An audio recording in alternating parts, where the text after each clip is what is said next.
I'm Eric, 29, and I've always been the guy who fixes things. Broken sink? I'll grab the wrench. Someone stranded at 2 a.m.? I'm already driving. Need help moving? Just tell me what day. I don't do it because I crave praise. I do it because I was raised to believe that being reliable was the only way to be loved. My parents made it clear early on. Usefulness equaled value. So I became indispensable. The one who shows up. The one who remembers birthdays, fixes the Wi-Fi, and pays the deposit when my younger brother messes up again. So when my mom texted me casually one Thursday morning saying, "Don't forget to drop off your spare keys. Door's sticky again," I didn't hesitate. I had just wrapped up a brutal week at work. One of those soul-sapping stretches where your eyes hurt from staring at spreadsheets and your back aches from sitting too long in a chair that probably violates a few labor laws. Still, I drove over to my childhood home, where I hadn't actually lived in over a decade, with a keyring in hand and not much else on my mind. I just wanted to hand the keys over, maybe have a quick coffee with mom, and leave. But when I opened the front door, I wasn't met with the usual scent of cinnamon and floor polish. Instead, balloons floated near the ceiling, streamers dangled over the hallway mirror, and the faint sound of music played from the living room. Confused, I stepped inside, and that's when I heard it: laughter, applause, the unmistakable clink of champagne glasses. I turned the corner and froze.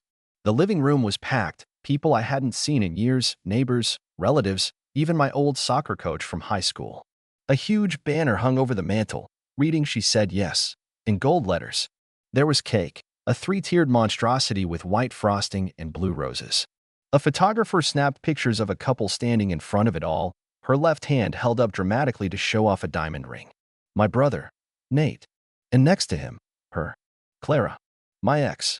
I didn't even process it at first. I just stared, dumbly, at the necklace she wore, the one I gave her for our 3rd anniversary. She used to say she never took it off, even when she slept. I guess that was still true. "Eric," my mom called out, her voice carrying over the crowd like a school bell. She looked elated, eyes shining. "You made it." I didn't move. I couldn't.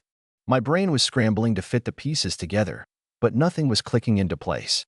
Mom hurried over, smoothing down her blouse like she was preparing for a photo. "Isn't this wonderful? Nate and Clara are engaged." I blinked. "Clara." She beamed. "We kept it a secret. We didn't want to upset you until after the surprise. But really, it's been long enough, hasn't it?" My throat went dry. "You knew?" "Oh, sweetheart." She touched my arm like I was being dramatic. "Love happens. And she just fits so well with our family, don't you think? Plus, Nate really needs someone steady. She's been good for him. It's time to move forward." Forward? Was I standing in reverse?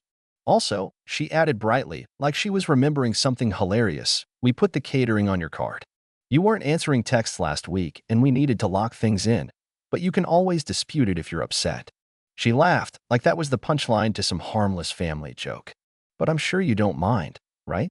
You always say money isn't everything." I couldn't breathe. I looked back toward Nate and Clara. She was laughing, talking to some mutual friend of ours from college.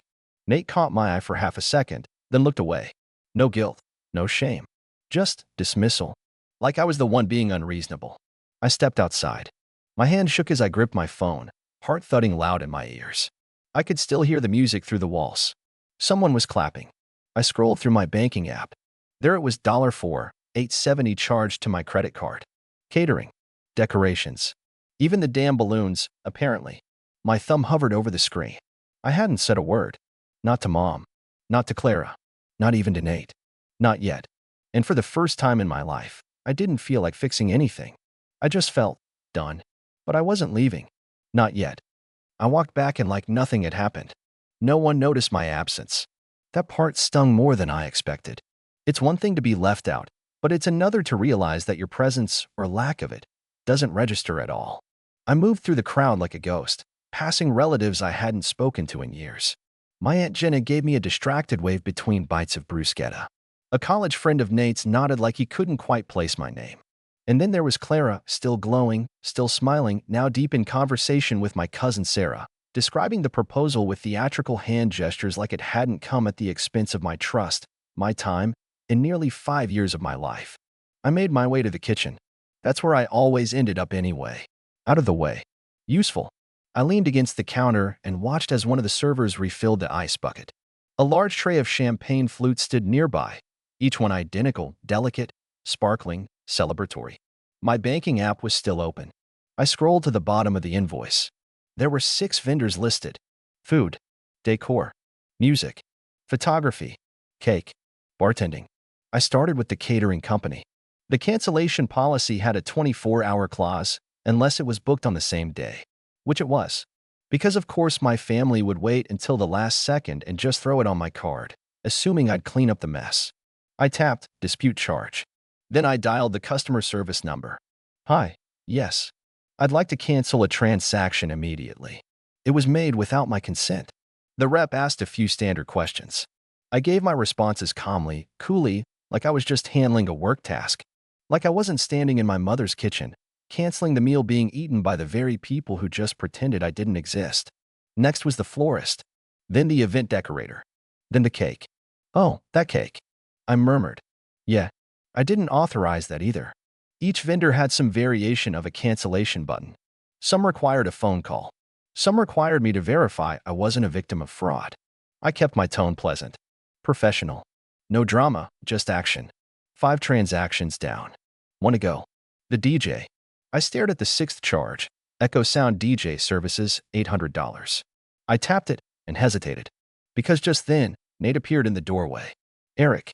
His voice had the kind of forced casualness you get when someone knows they should say something but has no idea how to actually mean it. Hey. I didn't answer right away. I put my phone face down on the counter and crossed my arms. The silence was long enough to make him shift on his feet. He stepped into the kitchen. Listen, about all this, Clara and I, we didn't plan for you to find out like this. Like what? I asked, tilting my head slightly. During the surprise engagement party you threw using my money? He gave a short laugh, then saw I wasn't joking and rubbed the back of his neck. Okay, yeah, not ideal. But come on, man. You and Clara were over a year ago. 14 months, I corrected. And you started dating her when? 12? It wasn't like that. His jaw tightened. We ran into each other. Things just happened. Right. I nodded slowly. And Mom just happened to find out? And you all just happened to decide to do this here, today, with my name footing the bill? She thought you'd be fine with it. Did you? Nate looked away. I mean, I continued, you've always assumed I'd be fine with everything. You borrowed my car for 6 months and totaled it. I paid the deductible. You failed 2 semesters in college. I covered your tuition to keep you enrolled. You showed up drunk to my birthday and broke a lamp. I told Mom it was my fault because you were crying in the backyard. Don't act like you're some martyr, he snapped. You've always been the favorite. The golden boy. You think people like you because you pay for stuff? No one asked you to. No, I said evenly. You just expected it. We stood there, the music still thumping faintly behind us, voices laughing in the background. He shrugged, like none of this was worth fighting over. You gonna make this a thing? It's a happy day, Eric. Don't ruin it. I looked at him for a long moment. Then I smiled. No, Nate, you're right. I picked up my phone, tapped twice, held it up briefly so he could see the screen. The DJ's number blinked as call ended. What did you just do? I guess, I said, pocketing my phone, the music stopping early. And right on cue from the other room, silence. A sharp, sudden silence. Then muffled confusion. A pause. Then someone said, did the power go out? I walked past him, out of the kitchen, and into the eye of the storm. People were murmuring. A few glances turned toward me as I walked into the living room, past the stunned guests, past my mom's frozen smile and Clara's wide eyes. I didn't stop. I didn't say a word. I just grabbed a glass of champagne from the tray, held it up slightly to no one in particular, and sipped. No music. No food refill. No cake. Just awkward stares and a lot of questions. And I wasn't finished. The moment the music died, the atmosphere shifted. It wasn't just quiet, it was uncomfortable. Guests started glancing at each other, trying to figure out what was going on without saying it out loud. You could see the exact moment when everyone collectively realized this wasn't a technical glitch. Something was off. The DJ was packing up. One of the catering staff whispered something to the bartender, who instantly froze with a half-poured drink in his hand. My mom was the first to react. She moved quickly across the room, clutching the hem of her blouse like she was about to deliver a lecture. Her eyes darted toward the kitchen, then landed on me. I stood calmly, sipping from the glass of champagne that now felt wildly inappropriate in a room full of confused guests and half-eaten hors d'oeuvres. Eric, she said sharply, voice low but firm. Can we talk? In private. I smiled politely. Of course. She led me to the hallway just off the living room, near the old closet where we used to keep board games and winter coats. I followed slowly, deliberately, letting the hush of the room settle in behind us. As soon as we were alone, she rounded on me. What did you do? She demanded, not even trying to hide her panic. I raised an eyebrow. What do you mean? You know what I mean. The music. The food. I just got a call from the bakery saying the cake order was voided due to unauthorized payment activity. What's going on? I pretended to think for a second. Well, I disputed all the charges, since they were made without my knowledge or consent. Her eyes widened, and for the first time in years, I saw something close to fear flicker across her face.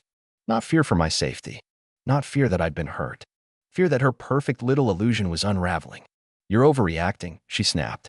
We only used your card because it was already saved in the system. You always offer to help. What's the big deal? You didn't ask, I said, voice low. You didn't even tell me. I walked into a party I didn't know was happening and found out my brother's marrying my ex. And instead of showing any sort of decency, you smiled like it was a cute surprise. Oh, come on, she hissed, glancing back toward the living room like someone might overhear. You and Clara broke up forever ago. You need to let it go. That's not the point. Then what is the point, Eric? Are you really going to ruin this for your brother because your feelings are hurt? I let that hang in the air. It was such a perfect encapsulation of everything I'd lived through in that house. A lifetime of being told to stay quiet, be useful, suppress everything because someone else needed the spotlight more. My brother could crash my car, lie to my face, and now marry my ex, and still, I was the one being accused of making things difficult. My feelings, I repeated, stepping in just slightly. Mom, you used me. Again. And not just financially. You acted like I was furniture. Like I didn't matter. And now you want me to feel guilty for drawing a line. Her nostrils flared. You've always been so dramatic. That did it. I laughed. Not loud. Not bitter. Just one of those soft, tired laughs that comes out when someone's finally pushed you to the edge of caring. I'm not being dramatic, I said. I'm being done. She stared at me, trying to gauge whether I was bluffing. I didn't blink. You'll regret this, she said finally, like it was a threat wrapped in disappointment. No, I said, stepping past her. I think I've regretted enough already. I walked back into the living room. The energy had completely drained out of the space. Guests were still there, awkwardly sipping from half-filled glasses. Some had started to gather their coats. The catering trays were being wheeled out. Someone muttered, "Are they shutting down?" Clara stood near the fireplace, arms crossed tightly over her stomach. She looked nervous now. Not heartbroken. Not devastated. Just nervous. Like someone who knew a secret was about to get out. Nate was trying to act like nothing was happening, laughing too loudly at something our uncle said, his eyes flicking toward me every few seconds. I walked up to him. He straightened. Can we not do this here? Do what? I asked calmly. Have a conversation? He took a deep breath. Look, man, I'm sorry, okay? I didn't plan for it to go like this. But it did. And now you're what? Sabotaging our engagement party? I smiled slightly. You sabotaged it. When you build it on a lie. His mouth opened to respond, but before he could say anything, I pulled out my phone again. This time, I tapped open the payment history and showed him the full list of disputed transactions. Every dollar, I said, was reversed. If you want to throw a party, do it on your own dime. Clara stepped forward then, voice soft. Eric, I didn't know they were using your card. I swear. I thought. You thought what? I interrupted, still calm. That I'd be okay with it? That you could show up wearing the necklace I gave you and smile through a celebration like none of this was weird. She glanced down at the necklace, touched it absent-mindedly, then dropped her hand. I was going to tell you, she said. When? She didn't answer. I looked around the room, at the guests now awkwardly pretending to look at their phones, at the staff packing up, at the crumbling facade of a celebration built on manipulation, and I felt something surprising. Peace. I'm leaving now, I said, mostly to myself. And for once, I'm not coming back. No one stopped me. As I stepped outside, the spring air felt sharper than it had when I'd arrived. The sun was lower, shadows stretching across the driveway where my car waited quietly. I walked slowly, deliberately, like I had all the time in the world. I didn't look back until I was already in my car. I just sat there for a moment, hands on the wheel, staring through the windshield like I was watching someone else's family fall apart. Inside, I could still see figures moving through the windows. My mother pacing near the fireplace, Nate talking animatedly to a cluster of confused guests, Clara sitting alone on the armrest of the couch, shoulders hunched like the reality of it all had finally begun to sink in. And yet, no one came after me. Not once did the front door creak open with someone calling my name. Not a single text buzzed through. The people who had been happy to use me hadn't even realized they'd lost me yet. That realization hit harder than anything that happened inside. They'd already replaced me. I wasn't angry anymore. I wasn't even sad. I felt hollow, like something I'd carried for years had been quietly lifted from my shoulders. But that hollow feeling also gave me clarity. I'd let them walk over me for so long that it had become part of their routine. And the thing about routines is, people don't stop them unless you force them to. So I decided that day, sitting in that car, that I wouldn't just walk away. I'd make sure the damage they caused had consequences. Not out of spite, but for closure. For peace. For me. That night, I packed a bag and drove 3 hours out of the city to a cabin I used to rent every winter for solo getaways. I hadn't been there in years, but the owner still remembered me. She handed over the key with a smile and didn't ask questions when I paid for 2 weeks in full. I turned off my phone for the first 3 days, and it was glorious. No buzzing, no missed calls, no forced explanations, just silence, trees, and the sound of rain tapping on the wooden deck outside the cabin. But on the 4th day, I turned my phone back on. Not to reconnect, but to finish what I started. I checked my inbox. 47 missed calls, dozens of texts, a handful of voicemails. Most were from Nate, a few from Clara. The rest were from Mom. I listened to one voicemail from Nate.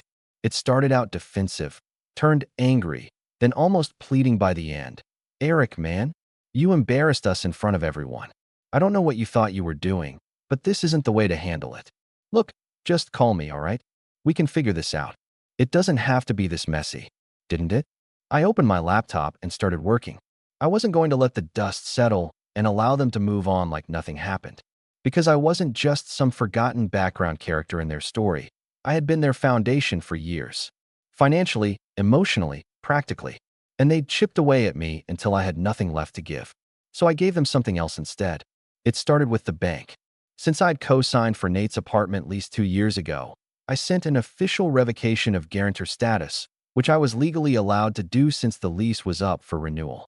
I also flagged the utilities that were still under my name. Yes, he'd never transferred them over, and canceled every single one with notice.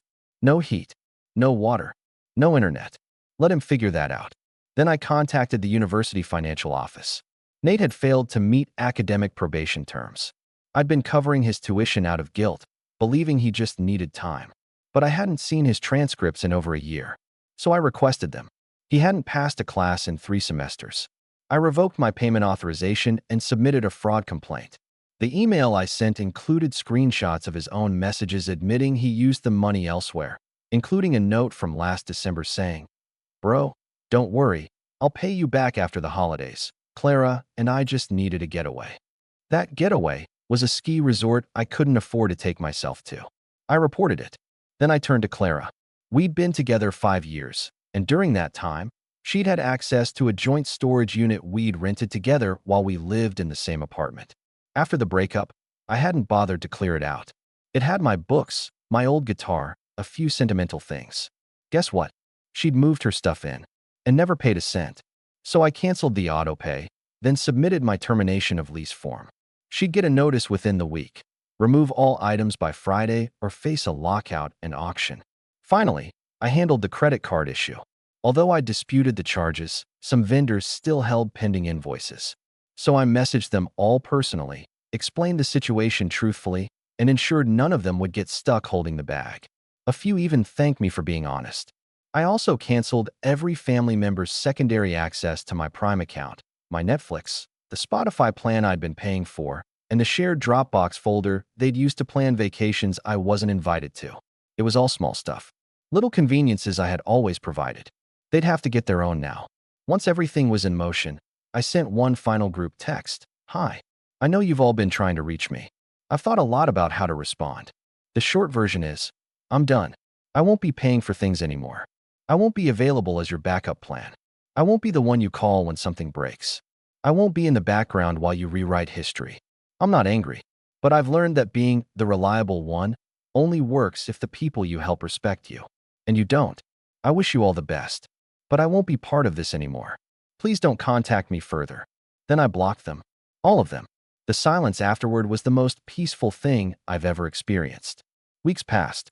I stayed in that cabin, then rented another place in a different city. I started remote consulting. Less stress, better pay, no obligation to smile through family dinners while they laughed at my expense. About a month later, I got a single email from Clara.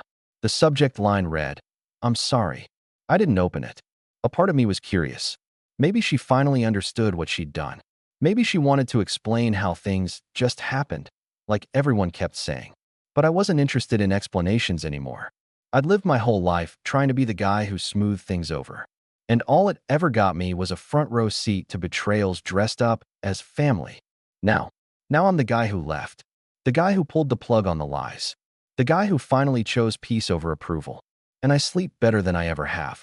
No more surprise parties. No more fake toasts. No more just one more favor. Just me. And the knowledge that when I finally walked away, I never looked back.